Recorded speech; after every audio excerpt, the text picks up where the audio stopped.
¿Cómo están? Mi nombre es Carla Chocano. Bienvenidos a esta nueva edición de Informe Diario. A continuación, nuestros titulares.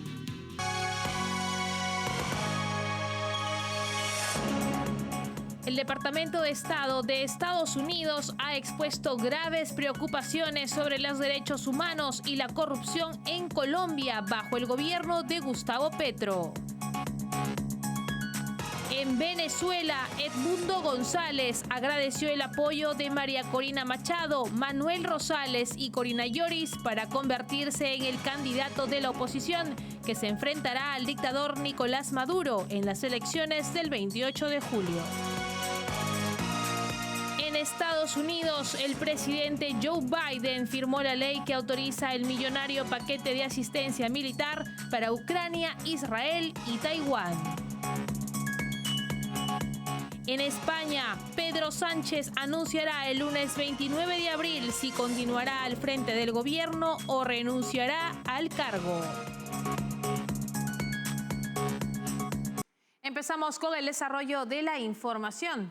El Departamento de Estado de Estados Unidos ha expuesto graves preocupaciones sobre los derechos humanos y la corrupción en Colombia bajo el gobierno de Gustavo Petro. Las denuncias incluyen ejecuciones arbitrarias, torturas y abusos cometidos por fuerzas de seguridad y grupos armados, así como investigaciones de corrupción que involucran al hijo del presidente Petro en relación con presuntos pagos irregulares durante la campaña presidencial del 2022. El informe reciente del Departamento de Estado de Estados Unidos destaca graves preocupaciones sobre los derechos humanos y la corrupción en Colombia, poniendo bajo el foco al gobierno de Gustavo Petro. El documento denuncia ejecuciones arbitrarias, torturas y abusos perpetrados por fuerzas de seguridad y grupos armados en el país. Además, menciona investigaciones de corrupción que involucran al hijo del presidente, Nicolás Petro, por presuntos pagos irregulares que podrían haber financiado la campaña de Gustavo Petro en el 2022. La corrupción administrativa en los puertos colombianos ha facilitado el tráfico de drogas ilícitas, exacerbando el problema del narcotráfico en la región. Los periodistas que exponen estas prácticas corruptas enfrentan amenazas constantes, lo que resalta la peligrosa situación para la libertad de prensa en el país. Además, el reporte detalla que grupos armados, incluyendo disidentes de las FARC, el ELN y otros, cometieron numerosos abusos a lo largo del año. Estos incluyen homicidios, secuestros, trata de personas, atentados con bomba, restricciones a la libertad de circulación, violencia sexual, reclutamiento y utilización ilícita de niños soldados. Este informe refleja un panorama sombrío para Colombia bajo el gobierno de Gustavo Petro, donde los abusos contra los derechos humanos y la corrupción amenazan la estabilidad y el progreso del país. Y nos vamos esta vez a Venezuela, donde Edmundo González agradeció el apoyo de María Corina Machado, Manuel Rosales y Corina Lloris para convertirse en el candidato de la oposición que se enfrentará al dictador Nicolás Maduro en las elecciones del 28 de julio. Agregó que está ante el reto de recuperar a Venezuela y que nadie puede ser indiferente ante la situación de millones de ciudadanos venezolanos. Agradezco a María Corina Machado, ganadora de las primarias y líder de la oposición, al gobernador Manuel Rosales y a la profesora Corina Lloris por su desprendimiento y su respaldo que hicieron posible la candidatura por unanimidad. Estamos ante el reto de apostar por la recuperación de Venezuela. Nadie puede ser indiferente a la situación de millones de compatriotas nuestros, una pobreza que se expande mientras la inflación persiste y la moneda pierde valor real, servicios de salud y educación en regresión que acentúan la desigualdad, servicios de agua y electricidad decadentes que dañan la vida diaria e impiden el crecimiento económico. Familias separadas por la inmigración masiva, aún a riesgo de su propia existencia. Apostamos por una Venezuela de todos, donde nadie se sienta temor a ser perseguido por sus ideas. Una Venezuela con justicia, donde se garantice la autonomía e independencia de los poderes públicos. Y ahora les contamos que en una conferencia sobre drogas sintéticas entre Estados Unidos y México, la Agencia de Investigación Criminal Mexicana reconoció que el país es líder en la producción de metanfetamina y fentanilo. Estas declaraciones contradicen las afirmaciones del presidente izquierdista Andrés Manuel López Obrador, quien ha negado en varias ocasiones la producción de fentanilo en su país. Aunque esta sustancia no es ampliamente consumida en México, la metanfetamina sí lo es. Según expertos, los cárteles han industrializado la producción de metanfetamina, exportándola a nivel mundial. En una conferencia sobre drogas sintéticas entre Estados Unidos y México, celebrada en la capital mexicana, Felipe de Jesús Gallo, director de la Agencia de Investigación Criminal de México, reconoció que el país ha sido líder en la producción de metanfetamina desde los años 90 y ahora lo es también de fentanilo. Esta declaración contrasta con las afirmaciones anteriores del presidente Andrés Manuel López Obrador, quien negaba la producción de fentanilo en el país, sosteniendo que los cárteles mexicanos solo lo prensaban en pastillas o le añadían toques finales. Los expertos coinciden en que los cárteles utilizan precursores químicos de China e India para fabricar el opioide sintético y luego contrabandearlo hacia Estados Unidos, donde se estima que causa aproximadamente 70,000 muertes por sobredosis al año. Por otro lado, aunque el fentanilo no es ampliamente consumido en México, la adicción a la metanfetamina es común en el país. Gallo expuso que los cárteles han iniciado la producción a escala industrial de metanfetamina en muchos estados del país y ahora exportan esta droga alrededor del mundo. Gallo explicó que la producción de metanfetamina se ha industrializado. Además, se refirió a los miles de laboratorios detectados en años anteriores en zonas rurales alrededor de Culiacán, capital del estado norteño de Sinaloa.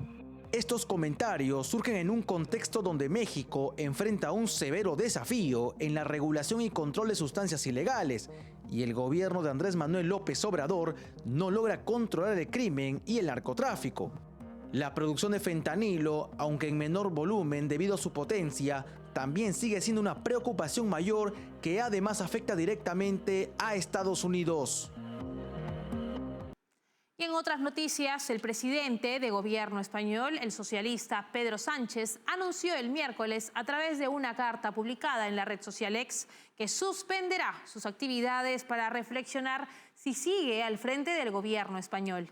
Sánchez comunicó su decisión luego de que el juzgado de instrucción número 41 de Madrid iniciara investigaciones preliminares contra su esposa Begoña Gómez tras una denuncia presentada por la organización Manos Limpias, quien la acusa de tráfico de influencias.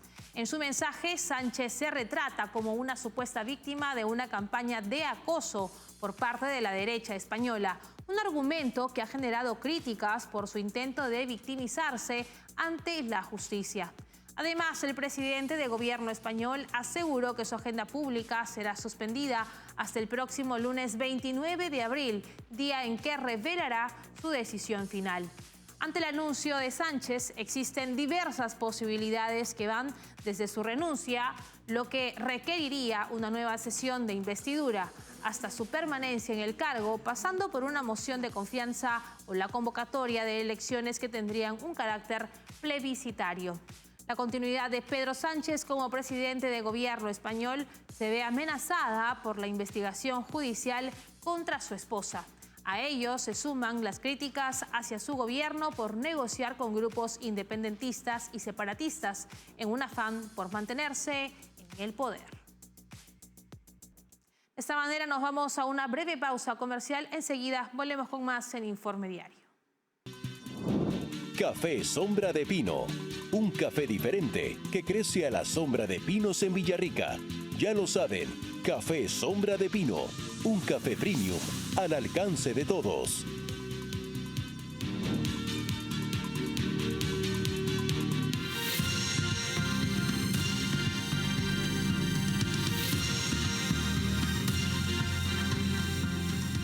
Y esta vez nos vamos a Estados Unidos, donde el presidente Joe Biden firmó la ley que prohibiría la red social TikTok en el país debido a preocupaciones de seguridad nacional. La ley solicita a ByteDance, la empresa matriz china de TikTok, vender su participación en la plataforma en un plazo de 9 meses con el fin de evitar la prohibición nacional. Esto surge por temores de que la aplicación sea utilizada por el gobierno chino para recopilar datos de usuarios estadounidenses o difundir propaganda del régimen de Xi Jinping. El presidente de Estados Unidos, Joe Biden, firmó este miércoles la ley que podría llevar a la prohibición de TikTok en el país, citando preocupaciones de seguridad nacional. Esta ley, que había sido aprobada previamente en el Senado, obliga a ByteDance, la empresa matriz china de TikTok, a vender su participación en la plataforma de redes sociales en un plazo de 9 meses para evitar una prohibición a nivel nacional. La firma de la ley se produce en medio de preocupaciones escaladas de que la aplicación podría ser utilizada por las autoridades chinas para recopilar datos de usuarios estadounidenses o difundir propaganda. La ley estipula un periodo de 9 meses para que ByteDance venda su participación en TikTok con un periodo de gracia adicional de 3 meses. Sin embargo, el desafío sigue siendo encontrar un comprador capaz de gestionar una plataforma tan utilizada, ya que se espera que la transacción alcance decenas de miles de millones de dólares. Si no se realiza la venta, TikTok podría ser bloqueado en Estados Unidos. Este paso subraya la preocupación por posibles injerencias de China en Estados Unidos a través de tecnología, lo que se suma también a advertencias de grupos de hackers listos para atacar y afectar a Estados Unidos en cualquier momento. TikTok se presenta como una aplicación que contribuye a la economía estadounidense. Sin embargo, su conexión con China y el peligro de que el gobierno comunista chino utilice la información y la aplicación como un medio para propaganda eleva las preocupaciones del Estado de Estados Unidos. Y justamente este miércoles el presidente Joe Biden también promulgó la ley que incluye una ayuda militar de $95.000 millones para Ucrania, Israel y Taiwán. Previamente, el Congreso estadounidense había aprobado el masivo paquete de ayuda para Ucrania con un amplio apoyo bipartidista. Este apoyo militar también abarca asistencia humanitaria para Gaza, Sudán y Haití. El líder del Senado, Mitch McConnell, lo consideró un hito crucial para Estados Unidos y el mundo libre. El paquete autoriza al presidente Biden confiscar y vender activos rusos para financiar la reconstrucción de Ucrania, ganando apoyo entre otras naciones del G7. Además, destina $13.000 millones para la defensa de Israel, $9.000 millones para ayuda humanitaria en Gaza y otros $8.000 millones para fortalecer a Taiwán ante las amenazas de China. También se incluye la prohibición de TikTok en Estados Unidos, a menos que corte sus lazos con China, acusada de espionaje y manipulación de sus usuarios.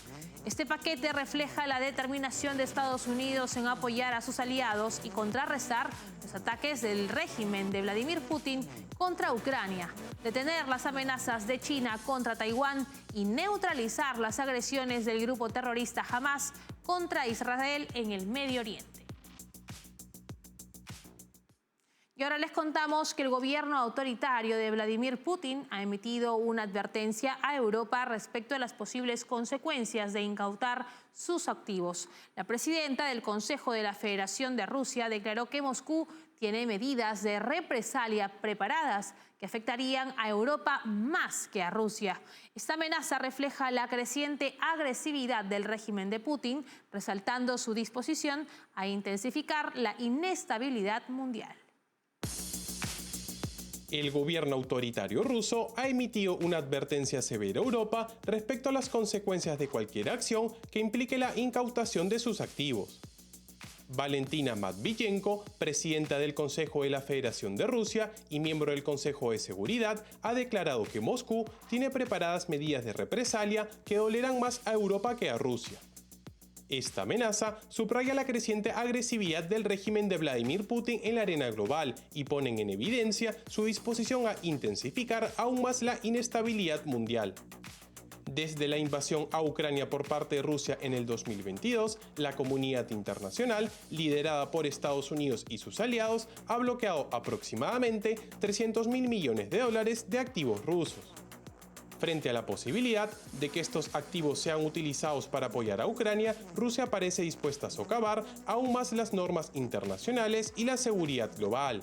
La retórica de Moscú no solo desafía la integridad del derecho internacional, sino que también revela un desprecio profundo por las estructuras económicas y políticas que sostienen la estabilidad global. Las amenazas de Matviyenko, que carecen de detalles específicos sobre las represalias, no hacen más que aumentar la incertidumbre y el riesgo en un momento ya de por sí volátil. La comunidad internacional debe interpretar estas amenazas no solo como un desafío a la seguridad de Europa, sino como un indicativo del peligro que representa el actual régimen ruso para la paz y estabilidad mundial. Y el alto representante de la Unión Europea para Asuntos Exteriores y de Seguridad, Josep Borrell, ha instado a los Estados miembros a aumentar su apoyo a Ucrania, calificándolo como una cuestión de responsabilidad estratégica para la UE. Borrell propuso utilizar los beneficios generados por los bienes del Banco Central de Rusia inmovilizados en Europa, estimados en 3.000 millones de euros, para apoyar militarmente a Ucrania en su lucha contra la agresión rusa en el este del país. La iniciativa busca destinar el 90% de estos beneficios al Mecanismo Europeo para la Paz, proporcionando más ayuda militar a Ucrania y reservar el 10% restante para fortalecer la industria de defensa ucraniana. Se espera que parte de los 3.000 millones de euros estén disponibles ya en julio del 2024. Borrell enfatizó la necesidad de un apoyo a largo plazo en la UE a Ucrania y expresó su confianza en que la nueva ayuda estadounidense eleve la moral de las tropas ucranianas. Con esta información nos separamos por unos instantes. Enseguida regresamos con más. Café Sombra de Pino. Un café diferente que crece a la sombra de pinos en Villarrica. Ya lo saben, Café Sombra de Pino. Un café premium al alcance de todos.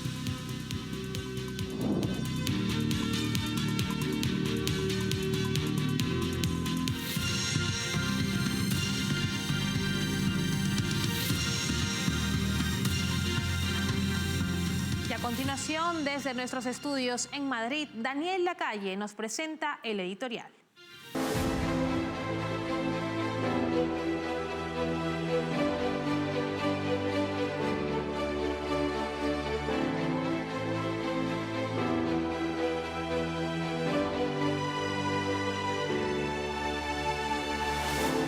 La inflación es siempre y en todo lugar un fenómeno monetario.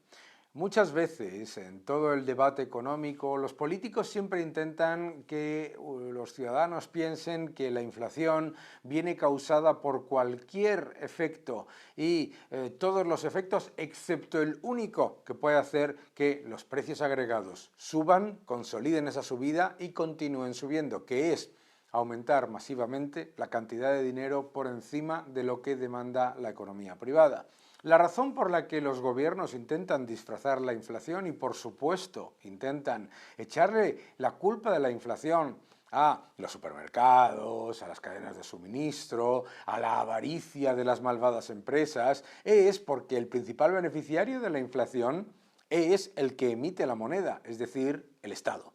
No hay manera en la que la avaricia de las empresas puede hacer que suban todos los precios agregados y consoliden esa subida. ¿Por qué? Porque para la misma cantidad de dinero los ciudadanos no podrían comprar todos aquellos bienes que necesitan y por lo tanto la inmensa mayoría de los bienes bajarían de precio. La inflación de costes no existe, no deja de ser nada más que mucha más cantidad de dinero yendo a activos relativamente escasos. Es decir, lo único que puede hacer que suban los precios de manera continuada, que es lo que es la inflación, porque cuando nos dicen que la inflación baja, no es que bajen los precios, es que baja el ritmo de subida de los mismos.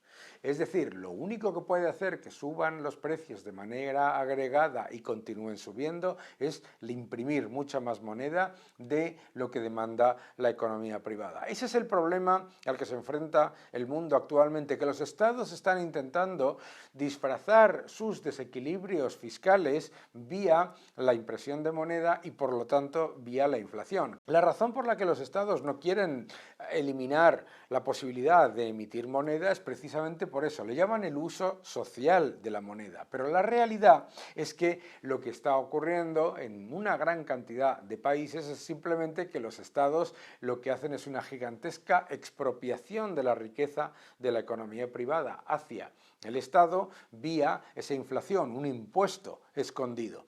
En los últimos meses hemos escuchado a muchos comentaristas políticos decir que se había ganado la batalla contra la inflación simplemente porque se reducía el ritmo de subida de precios, pero seamos realistas, lo que ha ocurrido ha sido que la inflación además es persistente, es decir, el ritmo de subida de precios se reduce mucho menos de lo esperado. No debemos olvidar que el único que crea dinero artificialmente es el Estado. Es decir, los bancos, cuando generan préstamos, crean esos préstamos con respecto a activos y a proyectos reales y con capacidad de repago. El único que se endeuda contra la mejora de la economía y por lo tanto lo que está haciendo literalmente al endeudarse, al aumentar el déficit, es crear nuevas unidades monetarias, es el Estado. Y al crear nuevas unidades monetarias que son muy superiores a lo que demanda la economía privada, está haciendo dos cosas. Está llevando a cabo un proceso lento de expropiación de la riqueza del sector privado que se genera desde la inversión prudente y el ahorro para aumentar el peso y el control del Estado. Si los estados continúan gastando como si no hubiera mañana y si los estados continúan aumentando masivamente sus desequilibrios fiscales, la inflación no se va a contener. Y el problema, no solamente en Estados Unidos, que tienen la moneda de reserva del mundo, sino en el resto de los países, es que están destruyendo la capacidad de la economía privada de generar riqueza y de fortalecerse. ¿Por qué? Porque los salarios reales empeoran, porque la capacidad de las pequeñas y medianas empresas de crecer es menor y porque las empresas, su nivel de inversión se sitúa por debajo del nivel de depreciación, incluso en algunos casos se reduce todavía más el nivel de inversión. Es decir, estamos empeorando la productividad de la economía porque se ha creado un constructo falso y de la idea de que es el Estado el que crea riqueza vía la impresión de moneda, que es literalmente ver la economía al revés de cómo es. Es decir, el Estado lo único que hace es emitir deuda, como está ocurriendo en Estados Unidos. El déficit se dispara a pesar del crecimiento. La impresión de moneda aumenta a pesar de que hay un nivel de empleo relativamente aceptable. ¿Y qué es lo que ocurre? Descontento de los ciudadanos, empeoramiento de los salarios reales, empeoramiento de la capacidad de salir adelante y empeoramiento de la capacidad de las pequeñas y medianas empresas de crecer. El Estado lo que hace es presentarse como la solución y aumentar todavía más los desequilibrios monetarios, generando un efecto perverso en el que solamente la realidad de la economía y del sector privado y la sociedad civil puede parar. Es decir, solamente un sector civil, una sociedad civil que le diga al Estado se acabó intentar vendernos el cuento de que imprimiendo moneda, de que aumentando el déficit, de que aumentando los desequilibrios fiscales va a generar crecimiento. Cuando dejemos de pensar que el Estado regala algo, empezará a solucionarse los problemas estructurales de la economía.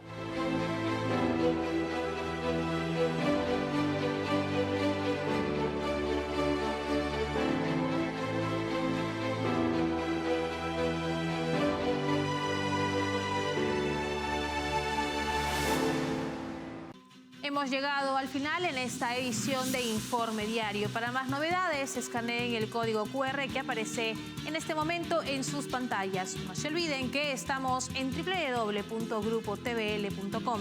Síguenos también en Twitch como TVLESP. Escúchanos a través de Spotify como TVL en español y suscríbanse a nuestro canal de YouTube, donde podrán encontrarnos como TVL en español. Nos vemos en una próxima edición. Permiso.